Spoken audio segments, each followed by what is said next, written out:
Welcome to KL9 news. ప్రభుత్వానికి ప్రజలకు వారధిగా విధి నిర్వహణ చేస్తున్న జర్నలిస్టుల సేవలు సమాజానికి అవసరమని విశాఖ దక్షిణ నియోజకవర్గ ఎమ్మెల్యే సిహెచ్ వంశీకృష్ణ శ్రీనివాస్ పేర్కొన్నారు. జర్నలిస్ట్ డే సందర్భంగా నగరంలో పనిచేస్తున్న పలువురు జర్నలిస్టులను విశాఖ దక్షిణ నియోజకవర్గ జనసేన సీనియర్ నాయకులు 32వ వార్డు కార్పొరేటర్ డాక్టర్ కందుల నాగరాజు ఘనంగా సన్మానించారు. ఈ కార్యక్రమానికి ముఖ్య అతిథిగా హాజరైన వంశీకృష్ణ శ్రీనివాస్ మాట్లాడుతూ జర్నలిస్టుల సేవలు ప్రభుత్వానికి ప్రజలకు అవసరమన్నారు. ఈ కార్యక్రమంలో ఘనంగా నిర్వహించి జర్నలిస్టులను సన్మానించిన డాక్టర్ కందుల నాగరాజు మాట్లాడుతూ సమాజంలో ఎన్నో కష్ట నష్టాలకు వ్యయ ప్రయాసలకు వచ్చి వార్తలు సేకరించి సమాజ హితం కోసం పనిచేసే జర్నలిస్టులను సన్మానించడం చాలా ఆనందంగా ఉందన్నారు. ఈ కార్యక్రమంలో సుమారు 60 మంది జర్నలిస్టులను దుస్సాల్వాలతో సత్కరించి డ్రై ఫ్రూట్స్ బహుకరించారు. ఈ కార్యక్రమంలో జాతీయ జర్నలిస్టు సంఘం కార్యదర్శి గంట్ల శ్రీనిబాబు, దక్షిణ నియోజకవర్గ జనసేన యువ నాయకులు కందుల కేదార్నాథ్, కందుల బద్రీనాథ్, జనసేన నాయకులు కార్యకర్తలు పాల్గొన్నారు.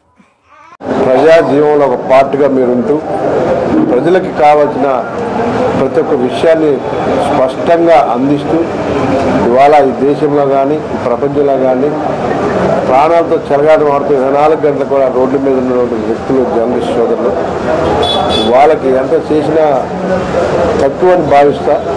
నేను నా వంతు ఎప్పుడు ఏం చేసినా కూడా ఫస్ట్ ప్రయారిటీ నేను వాళ్ళకే ఇస్తూ ఉంటాను. చాలామంది 5 స్టార్ హోటల్లో పెడదాం ఎంత ఖర్చు అయినా పర్లేదు, నేను ఏదైనా చేయగలిగితే వాళ్ళకి అలా ఆలోచిస్తూ ఉంటాను నేను. సో వాళ్ళు ఈ దేశ సమాజంలోకి చాలా అవసరమైన వ్యక్తులు కాబట్టి ఖచ్చితంగా ఇవాళ సన్మానించడం చాలా మంచి పరిణామం. నాగరాజు గారికి ప్రత్యేకంగా ధన్యవాదాలు తెలియజేస్తూ సామాజిక భద్రత మరి ఫోర్త్ ఫిల్లరప్ ఎస్టేట్ మీరంతా కూడాను ఈ ప్రభుత్వాలకు కానీ ప్రజలకు కానీ కళ్ళు చెవులు మీరే. అటువంటి మీకు సరైనటువంటి భద్రత లేదని నేను చాలా బాధపడుతూ ఉంటాను. ఎందుకంటే ఒక సొంత ఇల్లు లేదు, ఒక కుటుంబాన్ని ఒక పిల్లలు చదివించుకోవాలన్నా సరే మీరు కష్టపడితే చదివించుకోవడమే తప్పితే ఎక్కడ కూడా ప్రభుత్వ పరంగా మీకు ఏమి అందుతుందని నేను అనుకోవట్లేదు. ఎందుకంటే ఈ మాట మీకు చెప్తాను, ఇక్కడ ఎమ్మెల్యే గారు ఉన్నారు కాబట్టి ఆయన సమక్షంలో మీకు మాట చెప్పడం వల్ల రేపు రానున్న రోజుల్లోనైనా సరే మరి అటు పవన్ కళ్యాణ్ గారు కానీ చంద్రబాబు నాయుడు గారితో మాట్లాడి కనీసం మీకు ఏమైనా సరే సదుపాయాలు కల్పించడానికి అవకాశం ఉంటుందని నేనైతే మనస్ఫూర్తిగా కోరుకుంటున్నాను.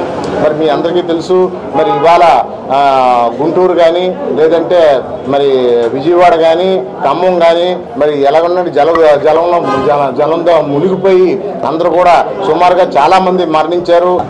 ప్రత్యేకంగా మనకి జర్నలిస్ట్ దినోత్సవ శుభాకాంక్షలు తెలియజేసుకుంటూ మనకి వంశీ గారి కోసం మనం చెప్పాల్సిన అవసరం లేదు. ఆయన పడిలేచిన కెరటం మనందరికీ తెలుసు. మనలో ఒకడే ఎమ్మెల్యేగా ఏ రోజు కూడా ఆయన ఎమ్మెల్యే కాదు, మంత్రి అయినా లేకపోతే ముఖ్యమంత్రి అయినా ఆయన స్థాయి ఇప్పుడు కూడా మనలో ఒకరిలాగా ఫీల్ అవుతారు, మనలో ఒకరిలాగా పరిగెడతారు, మనలో ఒకరిలాగా విచ్చేస్తారు. ఏ రోజు కూడా ఆయన వేషధాసనలో కూడా ఏవి కూడా మారదు. మనం ఎక్కడ కనిపించిన భుజమ్మ చేసి లాక్కి వెళ్ళిపోవడం లేకపోతే సరదా తిరగడం అలా ఎమ్మెల్యేలు కొంతమంది మాత్రమే ఎంజాయ్ చేయగలరు. వంశీకృష్ణ గారు ఆ కోవకు చెందినారు. ఈరోజు మనల్ని అందరినీ కూడా సత్కరించుకోవాలని ఈ కార్యక్రమం ఏర్పాటు చేశారు.